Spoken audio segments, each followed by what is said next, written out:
Hi,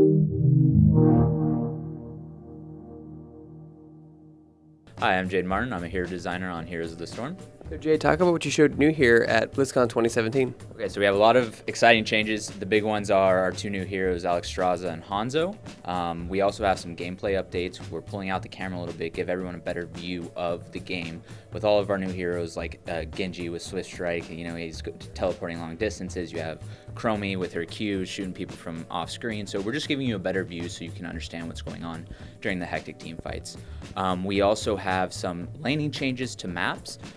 So we have towers, used to have ammunitions, but we found that players were just kind of pushing their lane, letting minions take all of the damage and until the ammunition ran out, and then you kind of take down the turrets, and it wasn't engaging gameplay. So we're actually removing the ammunition from towers, and so now you have to really make a decision of if I'm going to let my minions push and not get a lot of value out of it, or if I'm going to stick in the lane and actually push with my minions to get those towers down, because now it's a huge benefit if I can get those down.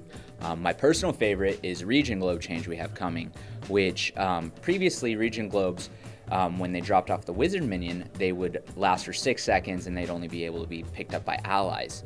Now they last for 4 seconds, and then after that 4 seconds, they actually transition to a neutral globe and anybody can pick them up. So it creates some really awesome and engaging laning moments where you're trying to have these tense battles, trying to zone out the enemy from getting their own region globe. And then if you have region globe quests, you're even starting to actually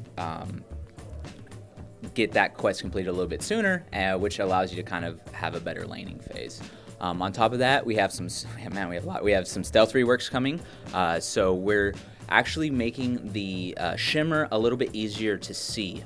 So what that means is we had a lot of power in the stealth heroes, but a lot of that power was actually in the stealth and not so much their base kit. So we're kind of pulling it out of the stealth a little bit and putting it into their base kit so that maybe we can see them in esports a little bit more often, and they're not just an eye test, right? Now they actually have some backbone into their abilities, and that they're a little bit stronger and more effective during team fights. Well, I remember when, I don't know if they still do this, but the pros play on low settings because you can see stealth heroes better on ultra low settings. Yes, and that's part of the problem, right? You should never have to lower your settings in order to be able to see a hero. So, and that's a really big reason why we're making this change, is because that's not fun, going to low settings, and our artists are so awesome, right? We don't want to disregard what they're doing. So if we can help that out and put the gameplay first, I think that's all that really matters there.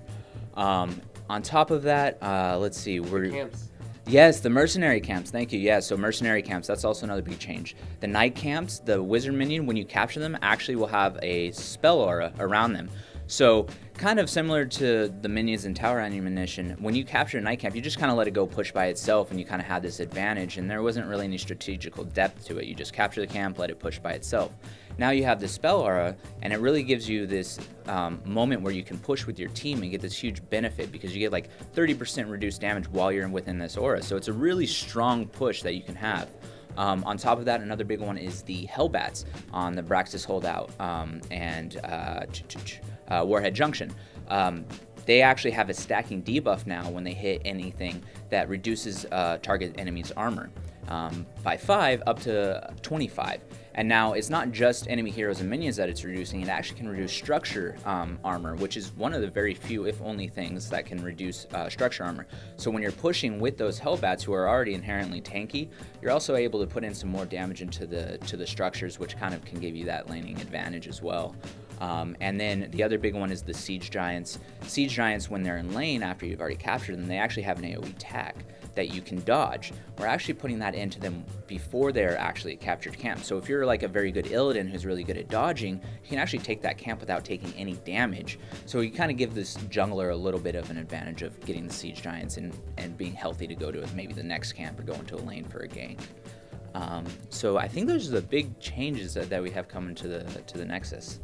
So what are some of the challenges when implementing, these are pretty big changes. I mean, towers without ammo will change completely the way how specialists play. Yes, absolutely. So specialists were definitely, on our radar when we were making these changes, especially with the laning. It takes a lot of testing. We play test every day internally to make sure that we have this ready to go for the community when it's coming out. In regards to the specialists, Zagara comes to mind, right? A lot of her power is in being able to push down the lanes and get the ammunition down super quick so that she can then, send out her Hydralisks and her Roaches and her Banelings, right? But we found that if we just gave her a little bit more power, we just, maybe a little bit more health, minions also got a little bit more health to compensate, she can actually still have that pushing power that she has. It's actually kind of a little bit stronger now. You do have a little bit of a defender's advantage, but when you do get those towers down as Zagar, it's actually much more beneficial to your team. It's a lot stronger. And same kind of goes for Murky, right? Like he just can't just push the wave and then forget about it. He actually has to commit to it. So it definitely hurts. But Sylvanas is another specialist that kind of relies on ammunition, but since she's shutting them down, it actually doesn't affect her nearly as much as you would think, because now they're just shut down. You don't have to worry about draining the ammo from them. So she's still in a pretty healthy state as well.